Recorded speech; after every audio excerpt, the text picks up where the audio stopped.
Today's book addresses the role of communication in cultural change efforts within organizations, especially during periods of transition, mergers, technological innovations, and globalization.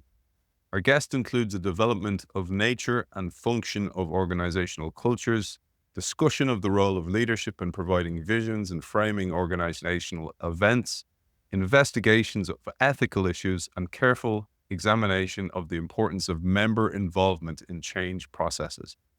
The book was initially developed as the electronic text for an online course in organizational culture and culture change as part of an executive master's program at Seton University. The success with that course led to the development of a book to aid students and professionals work with organizational cultural change. I managed to find a copy of that book, and I am so glad I did. And it's a pleasure to welcome the author of Leading Organizations Through Transition, Communication, and Cultural Change, Stanley Deetz. Welcome to the show. Thank you so much. Stan, I thought we'd get started first by explaining the origin of the book because I gave a little bit of origin there, but we're after spending half an hour going down many rabbit holes, talking about all the swim lanes that you've swam in over the years. But let's give a little bit of context of your journey first before we get into the book. This book was written some time ago, and partly it was a matter of a lot of people talking about cultural change, and a number of organizations talk about culture. And I would ask them, what do you mean by culture? And when they talked about cultural change, what do you mean by that? And there's two things that kept coming up in those conversations. One is they really thought of as culture as a kind of thing that you have. And so the having of it meant that you could manipulate it, you could do it, and so forth. And trying to convince them that that culture really is something that you are. It is a matter of the ways in which you actually go about working and doing things is very important within these contexts. And so first of all, it was playing with that idea. And the second, what I discovered was that culture really was a word they were using when they had nothing else to explain what was happening. And so it wasn't a very precise term. It was really the absence of any other explanation means we'll call that culture.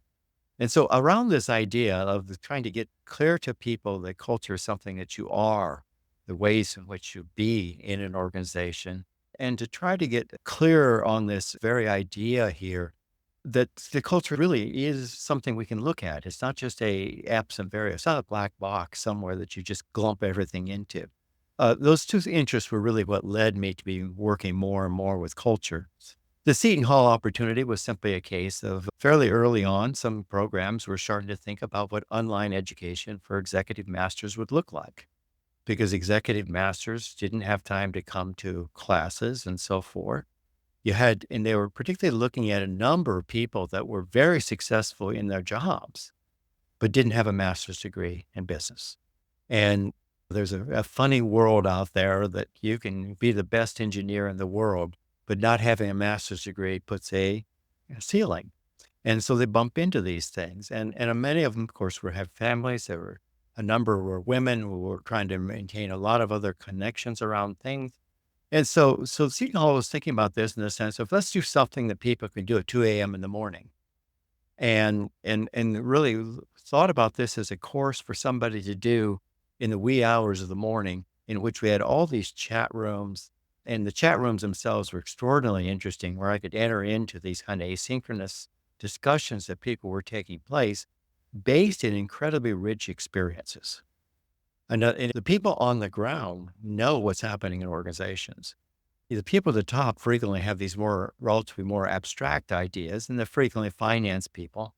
But the people on the ground understand why reoccurring problems are occurring, right? Or why it is that this safety issue is not fixed. They understand the tensions in a different way. And so it was this real fascinating thing between trying to present material that was legitimate as a master's and to get involved in these kind of discussions. And the book really grew out of that. The master's course is much more outliney. And the book then became, okay, what are the questions they're raising? What are the things that they don't understand or that are difficult for people to understand at the level of where the work is done in the organization? These are not the people going to seminars by gurus to talk about culture. These are people that are living culture in their workplace every single day. And so the book was really written for them. Let's think about a mid-level professional that has sort of been topped out because they don't have a Harvard business degree. And they're sitting there, smart, able to do things in this kind of messy, conflictual place that they exist. This would be a book to help them navigate their space and to engage the kind of changes at the level which they might have some control. It's a great book, and it stood the test of time as well, which is great. It's still very, very relevant, if not more relevant today than it was when he wrote it, because of all those issues that I mentioned in the introduction. But I thought we'd systematically go through the book. So Stan has kindly given up 2 episodes for us. So we're going to do as much as we can, chapter 1 to 5 today, and then chapter 6 to 10 the next day. Well, let's get started into managing hearts, minds, and souls of the employees within inside the organizations. One of the things you say right at the start of the book is, for the past few decades, this need has been loosely conceptualized as managing the corporate culture. John Clemens in 1986 traced the Western world's concern with corporate culture to a funeral oration by Pericles right back in 431 BC. I thought that would be a great way to open the show. Yeah, earlier than that, examples in China and every other place. Even yoga, I would argue, is a beginning of an understanding of culture. And so we've for a long time understood that when you try to control people, they will resist. And so what we were doing, and this happens in every household, right? When you raise a child, you are simultaneously trying to control and make them independent. So every household conversation to me is culture.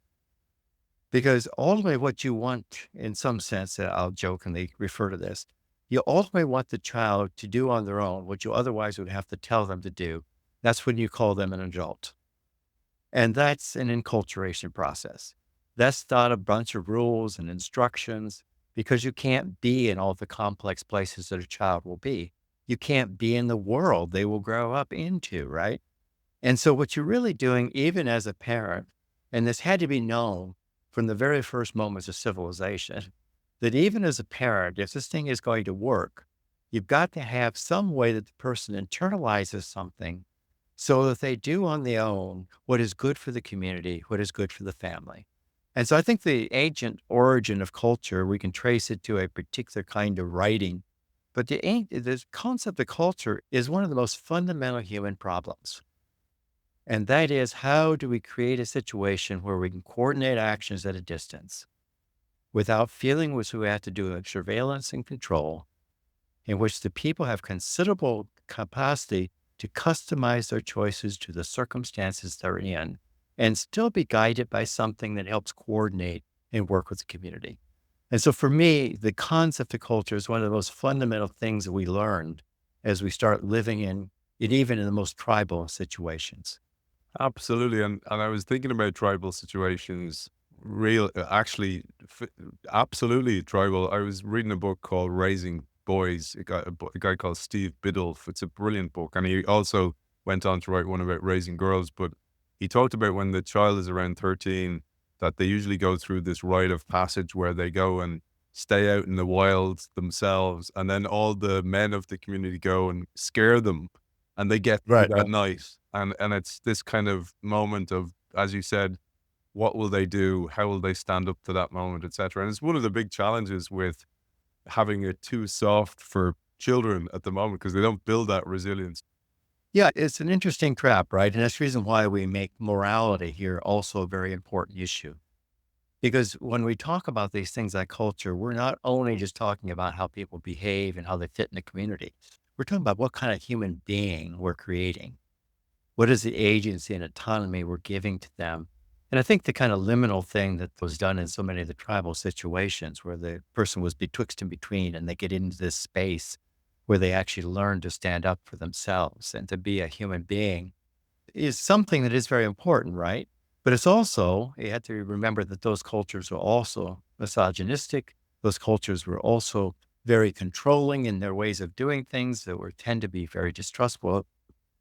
So that was a method of inculcating a particular kind of culture based in the becoming of a man that isn't necessarily, so I don't fault today in the sense that we are trying today to create a person who's resilient in a different way and who has a different way of connecting to the community, which may be different than developing a strong agency. In fact, it may be, in fact, developing a very strong cooperative orientation from the start, in which sending you to the woods and scaring you may not be the best way of getting you to. Okay, call off the scaring my children. It was supposed to happen this weekend. Yeah, right. So that's interesting trap between the notion of defending this sense of agency and the sense of strength and the personal stamina to stand up for yourself and, of course, to believe in your community and to be accepting of difference. These are very much the tensions of being human. I'm going way off my notes here, but I haven't even Right. started on them. It's a good sign. I was thinking about how later on, right? So you start talking about if you're a leader trying to instill a certain type of culture within inside the organization. Say, for example, you're trying to instill the acceptance of failures, or certain types of failures are okay if they're experimental, if they're not life's on the line type thing. But for you to be able to do that as a leader, you too have to have that resilience. The same as a parent, you can't really espouse those values but not have them yourself. No, that's right. I mean, and you hear parents tell people, their children, I want you to be responsible and make choices. But they're not at all willing to accept the fact that the person did, in fact, make a choice. Because it wasn't the choice they would have made. It had consequences if they. So yeah, I think it is always a reciprocal relationship here. And I think we often, because we don't think systemically, frequently miss the reciprocity in these relationships. That to expect resilience is to be resilient, or you will never be able to endure the other person's experimental ways that they have to achieve it. I promise to our audience, I promise we'll get to the book. One last thing was because I'm speaking to the guru of communication here, and I'm going to share links to some of the videos of Stan years back where he talks about other critical theories of communication. But one of the big things, and I wanted to make sure we get this in early because people drop off in the show. I see that in the YouTube statistics, by the way, and on Spotify. It's not more to keep them there, right? But one of the things, Stan, is I wanted to mention this. Whenever I have an argument, say with my wife, and the kids are around, I will tell the kids afterwards, I go, it's normal for people to have an argument. It's actually healthy because Right. bottling it up and rushing out frustrated and taking it out on the dishes or something like that is not a healthy relationship.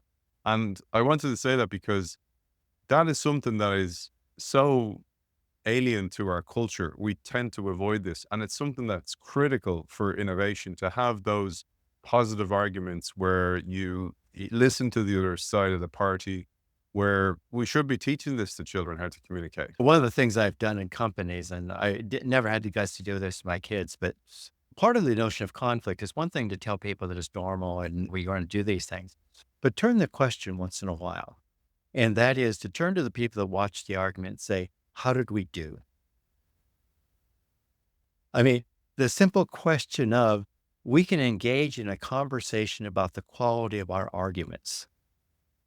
In some sense, situates the importance of argument, the naturalness of argument better than telling people that this is what we do.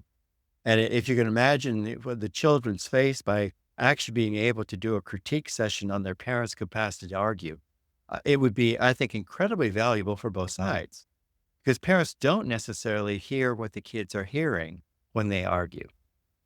And to open up the notion of conflict itself is a normal thing that we can talk about, and we can do it better and worse.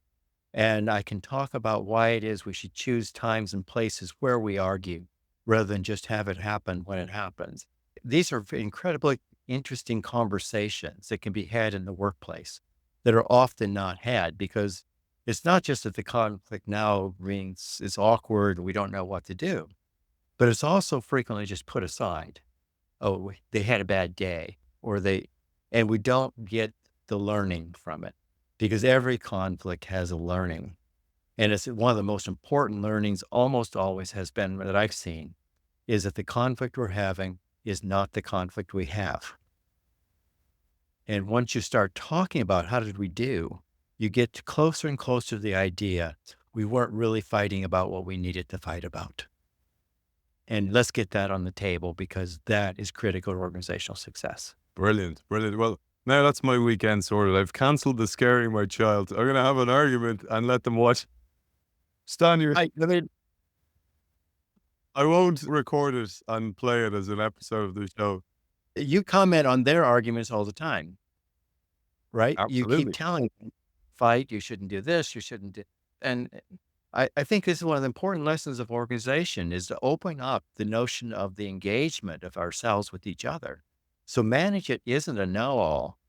I mean, for me, the most important cultural change that takes place is when an employee understands that they're part of trying to determine how we should operate here, because that really enhances their commitment. It enhances the quality of their work. It enhances the quality of information that gets transmitted within the organization. Every aspect about organizational life is improved by the notion that we're willing to have conversations about what did you see and how might we have done that better. Brilliant. Feedback is a gift. And I often think about that, like it's feedback. Not getting feedback is so frustrating because it's like the equivalent of putting on lipstick without a mirror. So you need that third party that's standing there that isn't overly invested, but is invested somewhat. And I think that's one of the gifts of having a facilitator, Stan, as well. It's so useful. It's important not only that they're there to be able to provide feedback and conversation, but we know that we will have a different argument with an observer than we do without them. Even the literature on kids watching television know that they watch the show differently when their parent is in the room than when they're not, because we are very sensitive to the presence of somebody now shifts the ways in which we understand and the way we interpret actions that are taking place, because we hear it simultaneously through our ears and their ears. Wow. Laughing at jokes, a nude scene when you were a child. I remember watching Dallas as a child with my parents and not knowing to look, should I look or should I not? Yeah, because you're already processing partly by their relationship with you as well as your relationship to it. And I think understanding that is very important. And part of it is also why when you go out running, you like to run with somebody else, because you will run differently with a partner than you do alone. And so I think getting that social part of an organization, that it's okay to watch our fight. We don't have to do it in private. Stan, I think we're going to need more than 2 episodes, man. Well, all right. No, just to shut up. No. I love it, man. I'd go all day. Okay, I'm going to go back to the origins because there was a shift in how US companies in particular started to show up. And I wanted to touch on that for our audience to bring them up to speed, because I found this fascinating, and maybe I'm just a nerd, but you said in the book in the late 1970s, managers in the US saw increasing economic difficulties in their companies, largely arising from what they thought was Japanese competition. Even superficial analyses revealed that cultural features were a major reason why Japanese workers were more productive and their products of higher quality. At that time, the stronger clan-like corporations and corporate cultures of Japan provided product innovations and worker dedication unmatched by US companies. American managers rushed to learn the Japanese way, and companies in the US with strong cultures were suddenly highlighted. There was a shift, and then academics and people started to write about this. Consultants started to focus on this more and more. So there was a huge shift back in the 70s. Yeah. The late 70s coming into the early 80s was what I think 1981 had 3 or 4 books done on corporate culture. I mean, it's just bang, right? And so, yeah, it was a moment. And I believe that normally that's what takes place. We have these kind of sea changes, paradigmatic changes around a crisis. And I think the U.S. business, for a lot of different reasons, it can be centered in the auto industry because there was most obvious. But you also remember in the late 70s, we had incredibly high interest rates. We had a stagnation of the economy. We had lots of things taking place. And a lot of these had nothing to do with what people were blaming it on. It was suddenly the availability of extra money because of credit cards more than government spending. But no one ever talks about that. The money supply expands rapidly when you give people a month's delay in paying. So incredible things are taking place here that we didn't talk about very much. And there was also, of course, coming out of the 70s, an incredible critique of the kind of management culture that was taking place. Suddenly a lot of more diversity was taking place. It was a changed population. I think about the managers at that time were managers coming out of World War II. And the U.S. won World War II from the standpoint of the U.S., and they did so because they had a superior organizational scheme. We elected a general president. You had to think about how strongly at that moment we thought about organizations coming out of the military model, command and control. So many things happened in the United States out of the war. For example, intelligence testing really wasn't done until the war. But when you recruit 1 million people, how do you decide who the officers are going to be when you've got 2 weeks to do it? We developed all these personality tests. You think about the tremendous impact in the American because of the economy and so on and so forth, the industrial strength, everything was a post-war phenomena. By 1979, we're a long ways from the war, and we are suddenly realizing the industries that worked on command and control, that worked on the kind of model that presumably won the war, which is debatable whether that model had anything to do with winning the war, because we found that model really fails in a lot of other wars. But that model was beginning to die. It was a model coming out of a period of time dealing with an incredible industrial expansion and a world that no one else had the industrial capacity the United States had, because most of the world was bombed out. And so all of a sudden, all these other companies, and no surprise the Japanese would, and the Germans, tremendous advantage, right? When you're suddenly building everything anew. The United States had all the industrial capacity, but they had all the new technologies and all the new ways of working because they built it after the war. And so it's no surprise. There's so many factors. It's easy to give a nice, clean story about what happened. But there were so many factors coming into play at a moment. It's no surprise that when we came into the 80s, all of a sudden management was looking at itself and looking at the inefficiencies of bureaucracy, looking at all the problems of bureaucracy. Culture was as much a critique of bureaucracy as it was an advancement of a new idea. It was an understanding that this model is too big and too heavy and too overburdened, not unlike the army that suddenly leaves a war and has too many generals, right? You're in this kind of a new situation.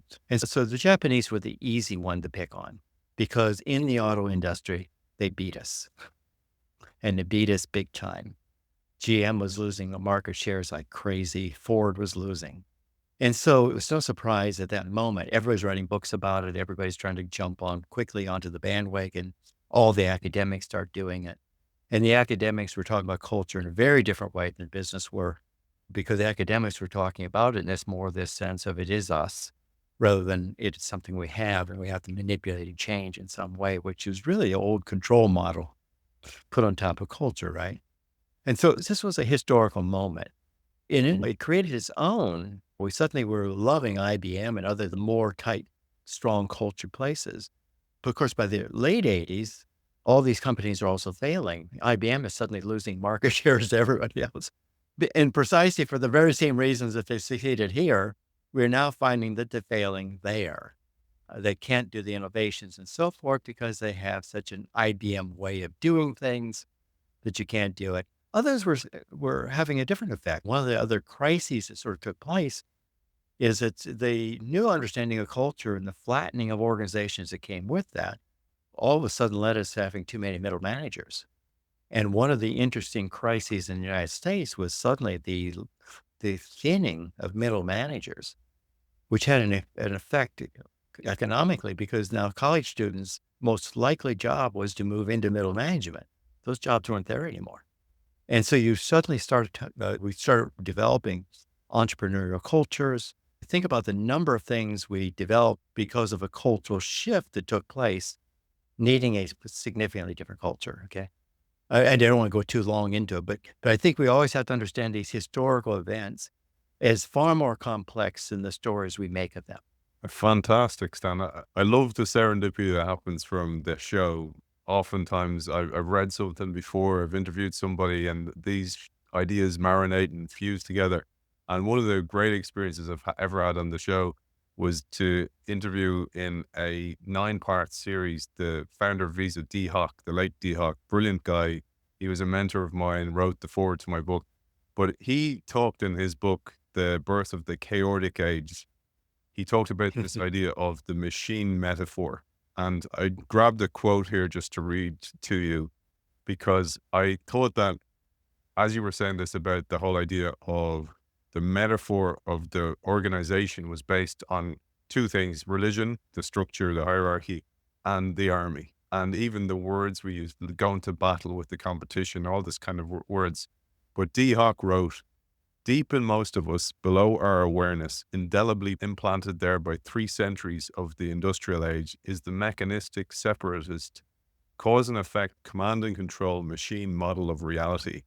If you do not think your internal model of reality is not largely based on the machine as metaphor, carefully keep track of every thought and every expression you have or hear that is based on the machine metaphor. You got a screw loose. There's a monkey wrench in the machinery. Nuts and bolts question. Get down to brass tacks. Sand in the gears, grease on the wheels, put the pedal to the floor, stuck in low gear, etc., etc. And he says, our internal model of reality is in conflict with rapidly changing external realities.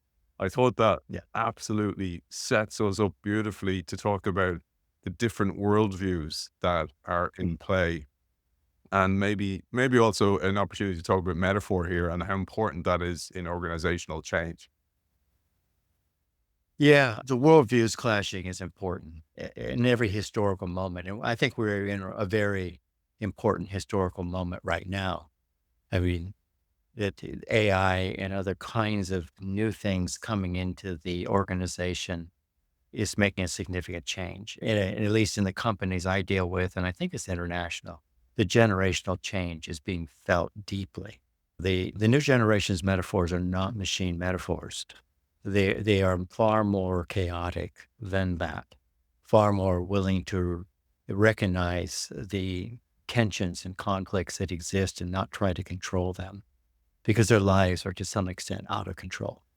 And they are a far more opportunistic generational culture in the sense of saying that when even the simple thing of the fear of missing out, which we pegged an entire generation with, it is a future orientation.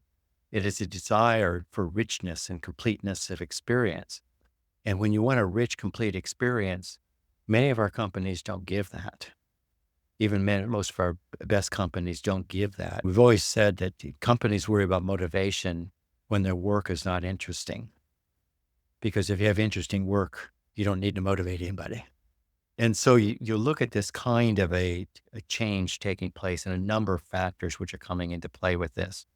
But it doesn't mean that the organization isn't filled with a number of different types. We have organizations. We went to a period of time where everybody in business school did finance, and all they really did was finance, and with predictable outcomes. We have a period of time when HR simply did compliance, and they never talked about human development at all. They talked about only compliance mechanisms, what the laws were.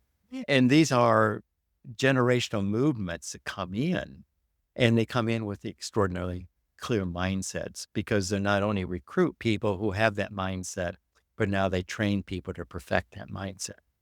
And so we have these kind of complex relationships in organizations, and they come to battle each other. And I think one of the things that we're learning in organizations today is that the companies that learn how to benefit from those battles succeed in ways in which the ones that end up having those battles be just negative don't.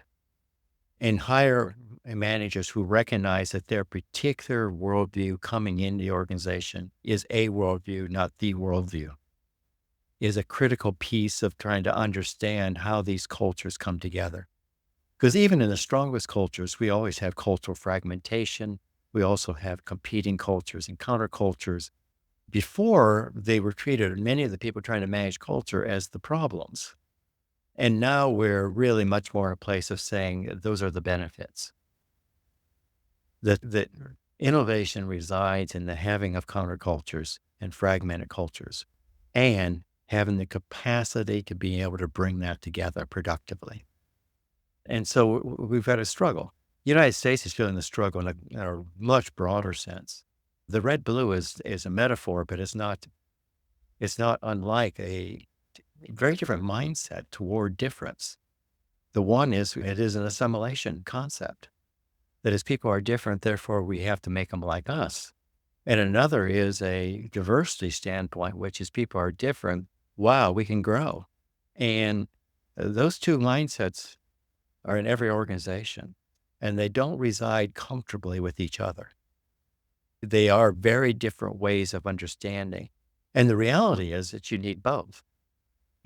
The difficulty is that either one is an extreme will fail. It's like any other. Mixed economies work far better than any economy of one sort or another sort. And so I think that's one of the things we're doing. And I think the metaphors are beginning to track that a bit. Yeah, I think the mechanistic metaphors were there. And on some of my earlier work on metaphor was done with Lakoff and Johnson after their book, Metaphors We Live By. Mark Johnson was a close friend and colleague. And so we were looking across cultures and trying to understand what these transformations are like. And I haven't done a careful study of today's college students, but I'm not hearing mechanistic metaphors. Yeah, it's more networked, more, as you say, chaotic. And so forth. And in fact, I remember one time in a technical class, I was joking about Ken Gergen's notion of organizational structure. He at one point had looked at a group of managers and said, you understand organizational structure is a cloud. And of course, everyone ever thought, Ken Gergen, he's off on his space again. And he said, no, let me just help me draw your culture and your structure. And so they started telling him who was connected to who, and he was drawing lines all over the place. And he stepped back and said, so look at your organizational structure. It's a cloud. So, let's get honest. And so I think the students understand life as a cloud.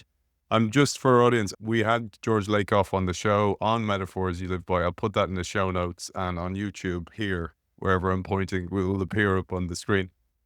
Let's move on to something else here, because this idea of worldviews, you say one major division in the culture approach is whether primacy should be on the internal psychological factors like beliefs, assumptions, unconscious mental frameworks, or whether we should focus more on external factors like behavior, language, physical artifacts, and company rhetoric.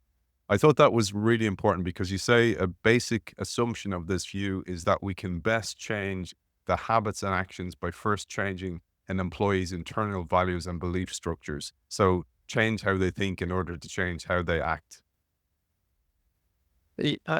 I'm of the sort that really believes that we have psychologized too much. I'm famous for saying I have no personality, because personality is a thing that we have labeled people by having observed repetitive action. Even their actions on a personality test is a set of activities and actions said on a test to somebody. We have to understand the very test taking is a communicative act. We are producing the personality as we do it. People are naming our personality around things. And we find that those personalities are unstable as long as we continue to reproduce the circumstances in which that personality works. We frequently find the person is very different as a human being in other places. Most people hear me lecture would never think that I'm an incredibly introverted, shy person who finds it very difficult to connect with people. So what is my personality? And so I am very much of the belief that what we do is to structure circumstances and understanding how it is a person comes to adapt themselves in those circumstances, that we don't spend a lot of time messing with the internal parts of a human being, that we spend our time really working with them in an environment and learning not how do they respond, but how do they think through determining their response. Because I think that's a much more important issue at stake when we think about culture. And that is, if people respond their standard way, and we've done a nice kind of psychological profile, that's not what we want in today's world. We want the person to understand the world is chaotic, in which they have to pull on parts of themselves that may not be the repetitive thing. I've always said about psychology, one of the difficulties was they had line-bred white rats running very structured mazes and developed a learning theory around that. The fact is, we're New York brown rats crossbred in so many impossible different ways, confronting circumstances that we'd struggle to even figure out that it is a maze. And if it is absolutely amazing because it has so many. And we ought to develop our learning theory around brown rats in New York City, not white rats because that's the person we want today, right? We don't want the quick learner of the maze. We want the ability to understand that the environment is chaotic and will change. And whatever you think to be true about it probably won't be true tomorrow. And that you are not such a stable thing themselves. You may have your preferences, but you have to understand that you have a lot of talents and skills that you only use sometimes. And that those talents and skills are what's really essential here. And so I think if we think about culture as a way of developing human being that can see more quickly in the situation what is important. What is the difference in this situation that makes a difference? And to see what it is that they can bring to bear on that. That's the kind of really agile cultures that we need today. And that is a culture, but it's not a culture as we used to think about it as let's get people lined up on their norms and values and stuff.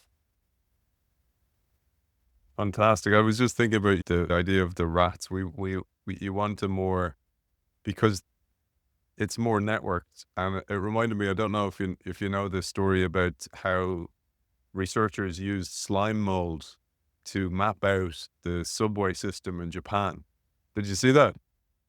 I haven't seen Oh it, man, but it's amazing. So they take pieces of oat, which is like a nutritious gold for a slime mold, and they put it around the different cities around Japan subways, and then they let the mold connect, and it picked the optimal subway system of how that subway should be mapped. And I was like, no wonder, because these creatures that, ants, molds, fungi, they're actually our elders. They've been on the planet and survived a lot longer than we have, and they have intelligence that we don't because it's mechanistic intelligence.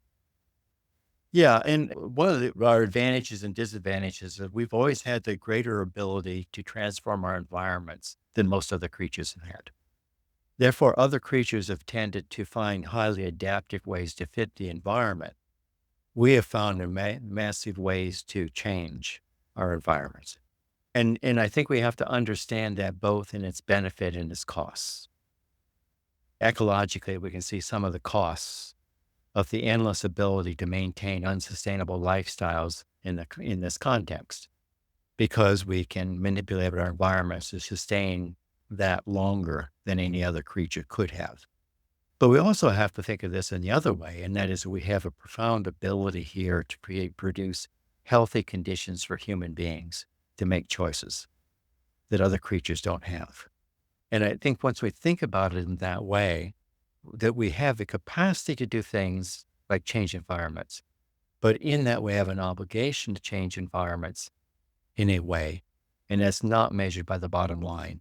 It's measured by a whole set of complex things, which ultimately I believe have positive effects on the bottom line. If you get away from the quarterly report and into looking at, in fact, healthy organizations and how we develop organizations, I think we'll find that there is if we think about this in a much more complex way of how do we create positive environments for people, for the communities and so forth, there are significant benefits in that. And that's where I feel this work is so important, that if we change the metaphor, it changes the structure of how you think. You start to think more networks, you start to think more organic versus mechanistic. It's so powerful. Have these kind of organic metaphors that think ecologically rather than mechanistic metaphors that we act on things, we have a different space going. Thinking systemically is hard for people.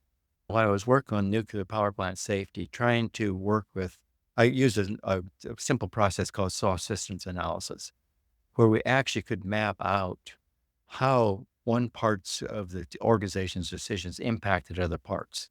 And it's amazing how hard it was for people to think, not in mechanistic terms. I act, it has a consequence. And rather in terms of systemic terms, you act and the system vibrates to maintain some kind of an equilibrium and to take it into account. And that will change what your action is. Really hard for people. It is very hard to get into really thinking of ourselves as always as complex systems. I always start by saying it. Anybody who has a puppy knows that when you go in and say, I can't train my dog, the dog trainer will train you. We understand at the most basic level that we are a system and you can't act on one without, and any manager that ever talks to me about changing culture, I say, you have to understand when you come to me, we don't mess with the dog. You must start this in systemic terms. Absolutely. But that's really hard for people. And it's not just the metaphors and mechanistic, which is true. Our notion of psychology is mechanistic, as if it is a fixed thing that does. Our notion of communication is mechanistic, as if we have messages that are transported. It is so deeply a part of what it is to be a person in this world that we've struggled now for at least 40 to 50 years with people doing general systems, with people doing complexity. We have all the models out there in the world. We can't get everyday people to be able to think in their life, or everyday managers to think in their lives in the notion of complex systems. It's an important thing, Stan, for managers to understand, or anybody that's in a position of authority. And it's one of the drivers for me doing this show. It's like there's an Edith Wharton quote that I have that I love, that I talk about the show. And I said, there's two ways to spread the light. One is to be the mirror and the other is to be the candle. And for me, the show is mirror work, to mirror great work from people like you. And then candle work is my own writing. But I think sharing this and helping to try and influence a listener to try and change the internal metaphors, the internal model of reality, then that can be passed on to the next generation. And that's where you make the difference. I think it is. And I think my own experience has been that people do not learn by teaching them the metaphors. They learn by putting them into circumstances where the old metaphors do not work. I truly believe in a pull versus a push theory of culture. When people ask me about change, I always say people are inevitably like strings. They're a lot easier to pull than push. And you have to understand that. Or the other one, people talk about herding cats as if it's some big problem. I grew up on a dairy farm. You get a bucket of milk. Herding cats is not hard. You can take them anywhere.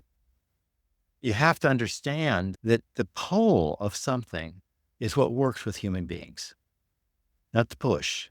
The slime mold is pulled to the oats. It was hungry, damn it. I mean, so when you think about it that way, then we're really thinking about the kind of, if we want systemic metaphors, we put people into situations where that it's required. I've said, I was working with STEM education people, I said, at some point, one of the problems is that physics students learn all this stuff about quantum physics, but they're Newtonian as soon as they go home. And because all they do is measure rooms, and the curvature of the earth doesn't matter much when you measure rooms. But if you want them to understand this, you've got to understand the problems that take place in the larger scale.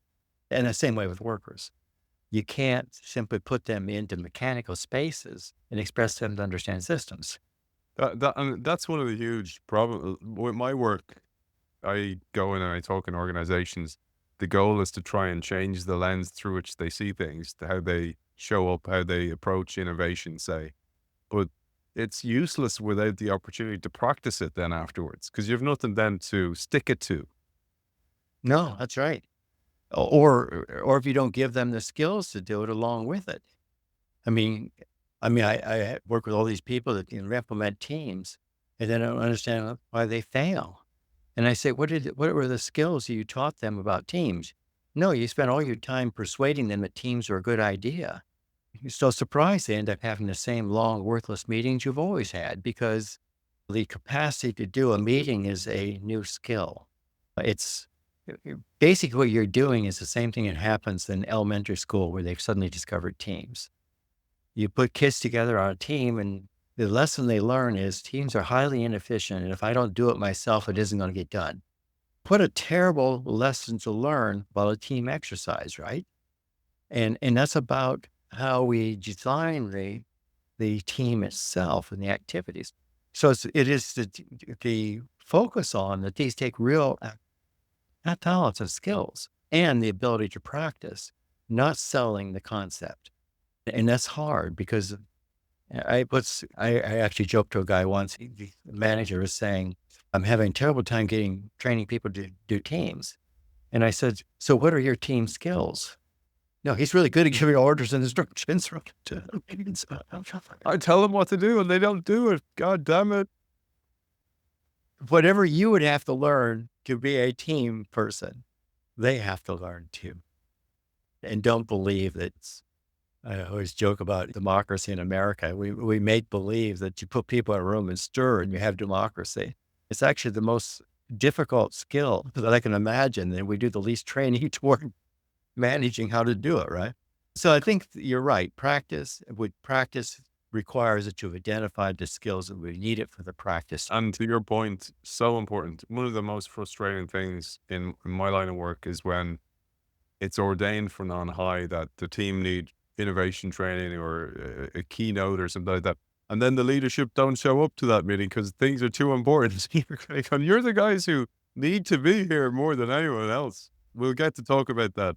Stan, I thought, given that we're not even through chapter 1, that we might finish with assumptions because I think it's such a powerful thing, particularly to you, the change maker. If you're in an organization and you're frustrated, which inevitably you are because you want to make progress, then it's really important to understand assumptions for the rest of the organization that's resisting the change. Because as Stan says in the book, think about a time when your assumptions were shocked, where you felt disbelief or horror, or you felt a sense that the gods must be crazy. And it's in those moments, because when you're trying to drive change, that's what's going on in the heads of other people. And understanding and even just giving some time to the assumptions is so, so valuable. Over to you, Stan. Yeah. I mean, one of the amazing things is how smart some managers think their workers are, right? It takes them 6 months to get their head around an organizational change project, and they roll it out in a 1-hour meeting and think it's been successful. You've got to really think those people are smart if they can do it in an hour, what you took 6 months to achieve. So we start with this thing, right? Because we make believe they can get their heads around it a lot quicker than you ever got your head around it.